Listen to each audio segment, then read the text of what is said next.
स्वागत है आपका एक और नई वीडियो के साथ। मैं हूं आपका होस्ट आदित्य और आप देख रहे हैं व्रत कथाएं। तो शुभारंभ करते हैं।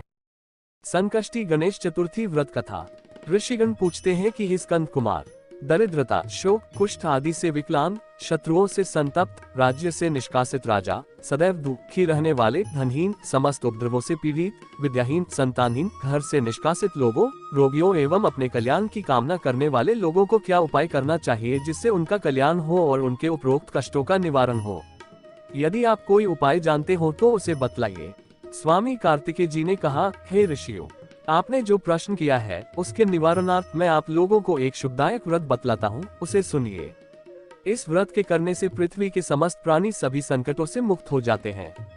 ये व्रतराज महापुण्यकारी एवं मानवों को सभी कार्यों में सफलता प्रदान करने वाला है। विशेषतया यदि इस व्रत को महिलाएं करें तो उन्हें संतान एवं सौभाग्य की प्राप्ति होती है। इस व्रत को धर्मराज युधिष्ठिर ने किया था। पूर्व काल में राज्यच्युत होकर अपने भाइयों के साथ जब धर्मराज वन में चले गए थे तो उस वनवास काल में भगवान श्री कृष्ण ने उनसे कहा था। युधिष्ठिर ने भगवान श्री कृष्ण से अपने कष्टों के शमनार्थ जो प्रश्न किया था उस कथा को आप श्रवण कीजिए। युधिष्ठिर ने पूछा, हे पुरुषोत्तम, ऐसा कौन सा उपाय है जिससे हम वर्तमान संकटों से मुक्त हो सकें? हे गदाधर, आप सर्वज्ञ हैं, हम लोगों को आगे अब किसी प्रकार का कष्ट न भुगतना पड़े, ऐसा उपाय बतलाइए। स्कंद कुमार जी कहते हैं कि जब धैर्यवान युधिष्ठिर विनम्र भाव से हाथ जोड़कर बारंबार अपने कष्टों के निवारण का उपाय पूछने लगे तो भगवान श्री कृष्ण जी ने कहा कि हे राजन, संपूर्ण कामनाओं को पूर्ण करने वाला एक बहुत गुप्त व्रत है। इस व्रत के संबंध में मैंने आज तक किसी को नहीं बतलाया है। हे राजन, प्राचीन काल में सत्ययुग की बात है। पर्वतराज हिमाचल की सुंदर कन्या पार्वती ने शंकर जी को पति रूप में प्राप्त करने के लिए गहन वन में जाकर कठोर तपस्या की, परंतु भगवान शिव प्रसन्न होकर संतुष्ट नहीं हुए। तब पार्वती जी ने अनादिकाल से विद्यमान गणेश जी का स्मरण किया। गणेश जी को उसी क्षण प्रकट देखकर पार्वती जी ने पूछा कि मैंने कठिन, दुर्लभ एवं लोमहर्षक तपस्या की, किंतु अपने प्रिय भगवान शिव को प्राप्त न कर सकी। वह कष्टविनाशक दिव्य व्रत जिसे नारद जी ने कहा है और जो आपका ही व्रत है, उस प्राचीन व्रत के तत्व को आप मुझसे कहिए। पार्वती जी की बात सुनकर तत्कालीन सिद्धिदाता गणेश जी उस कष्टनाशक शुभदायक व्रत का प्रेम से वर्णन करने लगे। गणेश जी ने कहा, हे अचल सुते, अत्यंत पुण्यकारी एवं समस्त कष्टनाशक व्रत को कीजिए। इसके करने से आपकी सभी आकांक्षाएं पूर्ण होंगी और जो व्यक्ति इस व्रत को करेंगे उन्हें भी सफलता मिलेगी। हे देवादिदेवेश्वरी, श्रावण के कृष्ण चतुर्थी की रात्रि में चंद्रोदय होने पर पूजन करना चाहिए। उस दिन प्रातः कृत्य से निबटकर मन में संकल्प करे कि जब तक चंद्रोदय नहीं होगा मैं निराहार रहूंगी। पहले गणेश पूजन करके तभी भोजन ग्रहण करूंगा। मन में ऐसा निश्चय करना चाहिए। इसके बाद सफेद तिल के जल से स्नान करें। अपना नित्य कर्म करने के बाद मेरा पूजन करें। अपनी सामर्थ्य के अनुसार सोने, चांदी, अष्टधातु अथवा मिट्टी की मूर्ति का पूजन करें। अपनी शक्ति के अनुसार सोने, चांदी, तांबे अथवा मिट्टी के कलश में जल भरकर उस पर गणेश जी की प्रतिमा स्थापित करें। कलश पर वस्त्राच्छादन करके अष्टदल कमल की आकृति बनावें और उस पर मूर्ति की स्थापना करें। तत्पश्चात षोडशोपचार विधि से भक्ति पूर्वक पूजन करें। मूर्ति का ध्यान निम्न प्रकार से करें। हे लंबोदर, 4 भुजा वाले, 3 नेत्र वाले, लाल रंग वाले, हे नील वर्ण वाल, शोभा के भंडार, प्रसन्न मुख वाले गणेश जी, मैं आपका ध्यान करती हूँ, मैं आपका आवाहन करता हूँ। हे विघ्नराज, मैं आपको प्रणाम करता हूँ, यह आसन है। हे लंबोदर, यह आपके लिए पाद्य है। हे शंकर सुवन, यह आपके लिए अर्घ्य है। हे उमापुत्र, यह आपके स्नानार्थ जल है। हे वक्रतुंड, यह आपके लिए आचमनीय जल है। हे शूर्पकर्ण, यह आपके लिए वस्त्र है। हे कुब्जे, यह आपके लिए यज्ञोपवेत है।